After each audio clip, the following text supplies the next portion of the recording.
teman-teman sekalian, senang kali bisa bertemu dalam proses belajar ini, walaupun melalui online. Nah, saya akan melanjutkan pembicaraan kita terkait dengan topik regulasi pemilu dan pemilihan kepala daerah, yang pengantarnya tadi sudah disampaikan oleh teman saya Mas Iksan. Nah, bagian saya itu menjelaskan, menginformasikan, dan berbagi pengetahuan terkait landasan yuridis penyelenggaraan pemilihan umum dan pemilihan kepala daerah. Berbicara tentang landasan yuridis penyelenggaraan pemilihan umum dan pemilihan kepala daerah, tidak bisa tidak kita harus memulainya dengan pemahaman kita tentang basis yuridis, yaitu Undang-Undang Dasar Negara Republik Indonesia tahun 1945 atau sering disebut konstitusi. Dalam konstitusi, terutama yang dimulai dengan pasal 1 ayat 2, itu secara jelas menyatakan bahwa negara ini itu harus dibangun dan dikelola dalam konteks daulat rakyat. Artinya rakyatlah yang memiliki kedaulatan penuh terhadap kehidupan berbangsa dan bernegara, termasuk dalam menyelenggarakan kekuasaan. Dan itu tegas dalam bunyi pasal 1 ayat 2 Undang-Undang Dasar 1945, kedaulatan berada di tangan rakyat dan dilaksanakan menurut Undang-Undang Dasar. Tentu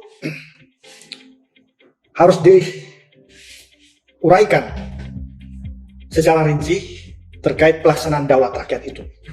Dan dalam Undang-Undang Dasar atau dalam konstitusi itu semuanya itu dalam semua dimensi kehidupan berbangsa bernegara nampaknya sudah terakomodasi. Nah, teman-teman sekalian, salah satu elemen penting dalam daulat rakyat itu adalah pemilihan umum. Nah, pemilihan umum ini dalam Undang-Undang Dasar 1945 itu diatur dalam pasal 22E, yaitu pemilihan umum diselenggarakan untuk memilih anggota Dewan Perwakilan Rakyat, Dewan Perwakilan Daerah, Presiden dan Wakil Presiden, dan Dewan Perwakilan Rakyat Daerah. Sebelumnya telah diatur dalam pasal 6A terkait mekanisme pemilihan umum Presiden dan Wakil Presiden, pasal 18 ayat 3 untuk memilih anggota Dewan Perwakilan Rakyat Daerah, pasal 19 ayat 1 untuk memilih Dewan Perwakilan Rakyat, dan pasal 22C untuk memilih Dewan Perwakilan Rakyat Daerah. Pemilihan Presiden dan Wakil Presiden serta pemilihan anggota DPR RI, DPD RI, dan DPRD itu kemudian dilakukan secara terpisah karena pengaturannya diatur secara terpisah. Pemilihan Presiden diatur dalam undang-undang tersendiri, yaitu Undang-Undang Nomor 42 Tahun 2008 tentang pemilihan umum Presiden dan Wakil Presiden. Sedangkan pemilihan anggota DPR, DPRD, dan DPD itu diatur dalam Undang-Undang Nomor 8 Tahun 2012. Nah, walaupun itu dilaksanakan dalam tahun yang sama, dan dalam prakteknya biasanya itu dilakukan lebih dulu, itu adalah pemilihan anggota DPRD, anggota DPR RI, dan anggota DPD. Baru kemudian beberapa bulan kemudian dilaksanakan pemilihan Presiden dan Wakil Presiden. Nah, tetapi kemudian dalam perkembangannya terdapat mandat konstitusi atau mandat Mahkamah Konstitusi. Mahkamah Konstitusi itu adalah suatu lembaga yang dibentuk di masa reformasi yang mempunyai kewenangan melakukan uji undang-undang terhadap konstitusi. Nah, dalam pengujian Mahkamah Konstitusi yang dilayangkan oleh masyarakat, diputuskanlah bahwa pemilihan presiden, wakil presiden, dan pemilihan anggota DPR, DPD, dan DPRD itu harus atau wajib dilakukan secara serentak. Nah, itu putusan Mahkamah Konstitusi nomor 14 tahun 2013.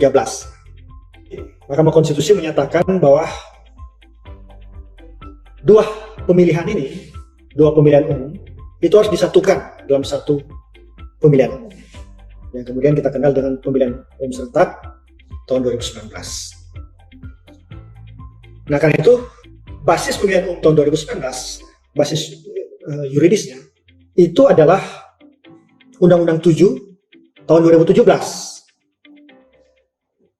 Nah, Undang-Undang 7 tahun 2017 ini tentang pemilihan umum itu merupakan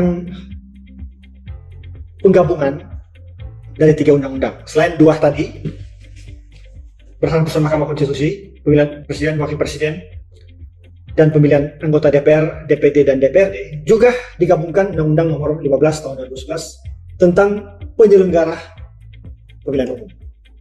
Jadi, Undang-Undang 7 2017 merupakan himpunan dari 3 undang-undang, atau dalam istilah hukum disebut dengan kodifikasi 3 undang-undang. Nah, itulah yang kita jalankan dan kita laksanakan pada pemilu serentak tahun 2019 itu. Nah, selain pemilihan umum yang kemudian kita lakukan serentak pada tahun 2019 melalui dasar ketentuannya itu Undang-Undang 7 tahun 2017, juga kita mengenal dengan pemilihan kepala daerah. Pemilihan kepala daerah tentu kita sudah tahu juga dilakukan secara serentak melalui ketentuan Undang-Undang nomor 1 tahun 2015 dan perubahannya. Perubahan Undang-Undang 1 tahun 2015 tentang pemilihan kepala daerah itu sudah dilakukan selama 2 kali. Perubahan pertama melahirkan Undang-Undang 8 tahun 2015, dan perubahan kedua melahirkan Undang-Undang 10 tahun 2016. Itulah yang kita gunakan sekarang untuk pemilihan kepala daerah serentak. Tetapi kalau kita flashback lagi terhadap basis konstitusionalnya, bahwa pemilihan kepala daerah itu juga harus secara fundamental kita lihat pendasarannya pada pasal 1 ayat 2 tadi. Kedaulatan berada di tangan rakyat dan dilaksanakan menurut Undang-Undang Dasar. Pasal 1 ayat 2 Undang-Undang Dasar tahun 1945. Nah, itu berarti bahwa selain pemilu yang menjadi organ penting dalam daulat rakyat, juga adalah pemilihan kepala daerah yang saya sudah sampaikan tadi, itu sekarang ini dilakukan secara serentak dengan basis Undang-Undang 1 tahun 2015. Nah, tetapi di konstitusi juga sudah mengatur, walaupun dia tidak diatur sebanyak pengaturan tentang pemilu, karena basis konstitusional pemilihan kepala daerah dalam Undang-Undang Dasar itu hanya diatur dalam pasal 18. Itu pun pada satu ayat, pasal 18 ayat 4. Kira-kira bunyinya, gubernur, bupati, wali kota masing-masing sebagai kepala pemerintahan daerah, provinsi, kabupaten, dan kota dipilih secara demokratis. Memang kita tahu, mungkin sudah ada yang tahu, bahwa terdapat diskusi di kalangan mantau pemilu, penggiat pemilu, akademisi yang memperhatikan secara serius dinamika pemilu dan pemilu kepala daerah, bahwa fase dipilih secara demokratis itu ada yang menerjemahkan secara dua pendekatan. Jadi bisa dipilih secara tidak langsung dan bisa dipilih secara langsung. Nah, mungkin itulah sebabnya dulu ketika pemilu kepala daerah itu akhirnya dilakukan secara langsung pada tahun 2005 dengan basis ketentuannya pada Undang-Undang Pemerintahan Daerah, dan kemudian oleh DPR RI dan tentu waktu itu pemerintah pada tahun 2014 mengganti pemilihan langsung yang dilakukan sejak tahun 2005 itu dengan pemilihan tidak langsung. Jadi 2014 itu ada Undang-Undang Nomor 22 Tahun 2014 yang menyatakan, salah satu pasalnya, bahwa pemilihan gubernur, bupati, kepala daerah itu dilakukan secara tidak langsung. Tetapi karena desakan publik, undang-undang itu akhirnya hanya bertahan kurang dari 20 hari. Karena pemerintahan SBY, di akhir pemerintahan SBY, akhirnya mengeluarkan Perpu nomor 1 tahun 2014 yang salah satunya itu adalah mengembalikan sistem pemilihan yang oleh Undang-Undang 22 tahun 2014 itu dikembalikan kepada pemilihan tidak langsung atau melalui DPRD oleh Perpu nomor 1 tahun 2014 yang diterbitkan oleh Presiden SBY itu menjadi pemilihan langsung lagi. Jadi produk DPRD tahun 2014 itu akhirnya tidak pernah digunakan, dan pemilihan tahun 2015 itu kemudian dilakukan juga secara langsung, yang kemudian kita mengenal dengan pemilihan kepala daerah serentak tahap pertama. Nah, dalam perkembangannya ternyata terdapat kelemahan-kelemahan dalam Undang-Undang 1 tahun 2015 dan perubahan pertama itu Undang-Undang 8 tahun 2015 yang kemudian dilakukan perubahan pada tahun 2016 dengan Undang-Undang melahirkan Undang-Undang 10 tahun 2016. Selain memang karena ada banyak sekali putusan-putusan Mahkamah Konstitusi yang terkait dengan Undang-Undang Pilkada ini. Karena itu kemudian dilakukan revisi.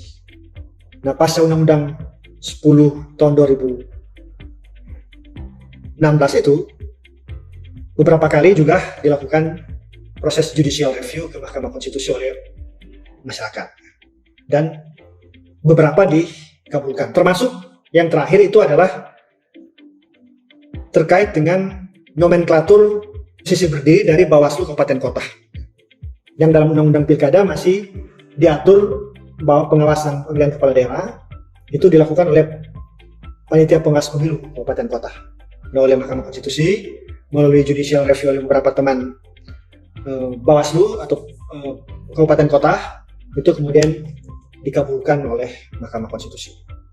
Nah, saya kira itu yang menjadi informasi umum terkait dengan landasan yuridis dari penyelenggaraan pemilu dan pemilu kepala daerah atau pemilihan kepala daerah.